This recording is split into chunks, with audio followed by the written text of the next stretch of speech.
One fortunate, if unwelcome, side effect of the latest batch of Mandelson papers being released is Keir Starmer's admission that he auto-deletes WhatsApp messages. This meant he was only able to provide, and I quote, messages I held in response to the humble address demanding that all government-held documents pertaining to Mandelson be published. It is bitterly hilarious that Starmer claims to have complied with the process after having deliberately destroyed messages that should have been published along with the rest. He tried to justify himself by saying many people, not just in politics, use disappearing messages, a tool allowing WhatsApp users to set a time limit of 24 hours, 7 days or 90 days after which their texts are deleted. Yes, indeed, Deputy PM David Lammy and Chancellor Rachel Reeves use them too. Guidance for ministers says disappearing messages are permitted as long as they don't affect record keeping or transparency. So it seems clear to me that Starmer did not comply with what was required of him, as his decision to destroy messages about Mandelson clearly do limit the record of what happened and harm government transparency. According to the BBC, a government spokesperson noted that the Mandelson papers did contain multiple documents from the Prime Minister's private office, which he said was the standard and established route for communicating prime ministerial decisions and handling communications. Conservative Shadow Minister Alex Burghart's response was highly pertinent to this. He said, "Government guidance is clear. Significant information and decisions must be properly recorded and preserved, but Keir Starmer's messages to Peter Mandelson have been disappeared or destroyed." The article said a review is underway into the use of WhatsApp, and the Prime Minister's official spokesman admitted there were lessons to be learnt.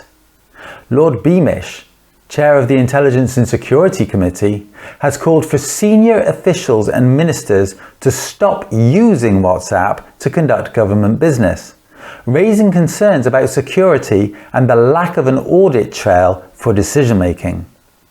He pointed out that these are all issues that the last committee raised with both the Johnson and Sunak governments. That culture is continuing. It cannot be allowed to continue.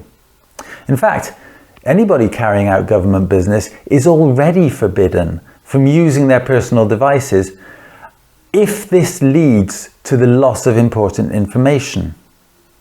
Official guidance says substantive government business should not be conducted on personal messaging systems. Significant decisions should be captured on official systems. Ministers and officials are expected to preserve records, and failure to do so undermines scrutiny, accountability, and archival integrity. It seems to me that the only reason a government minister or prime minister would want to carry out their business on personal devices and then destroy the evidence afterwards is in order to conceal their activities. From my point of view, that should be made a criminal offence for which those who are guilty should be imprisoned. I've heard arguments about it that it should not be treated as deception, and they are not persuasive. I mean, they did it for convenience? Whose convenience would that be? Theirs, in covering up their questionable activities. It seems unlikely to be for ours, since it stops us being able to see what they have been up to. They did it for speed. If they were in a hurry, why not use their official device to start with and have their conversations on the public record? It's a habit carried over from campaigning. I don't care. They're in government now. They can damned well act responsibly or pay a criminal penalty. It's just poor discipline. Then they shouldn't be in government at all. This is the United Kingdom. We have a right to expect the highest standards from our government and its representatives. It's because there's a weak enforcement culture. They're the government. It's their responsibility to define how rules are enforced and to live by those rules even before they have been brought in. Oh, it's because there are blurred boundaries between governmental and other political work. Well, perhaps that is because they have deliberately tried to blur those distinctions. In any case, the best way forward is to preserve everything, not delete those documents that may cause the author personal difficulties in the future. Oh, they have assumed their messages would later be transferred to official systems. Is that in exactly the same way that messages exchanged by ministers and workers for the Boris Johnson and Rishi Sunak governments weren't? Given the evidence of history, there is no reason to have believed that, and every reason to believe the opposite. The strongest available reason for government ministers to use personal WhatsApp, with the auto-delete feature activated, is to deliberately conceal important but potentially personally damaging information from a general public that needs to know it.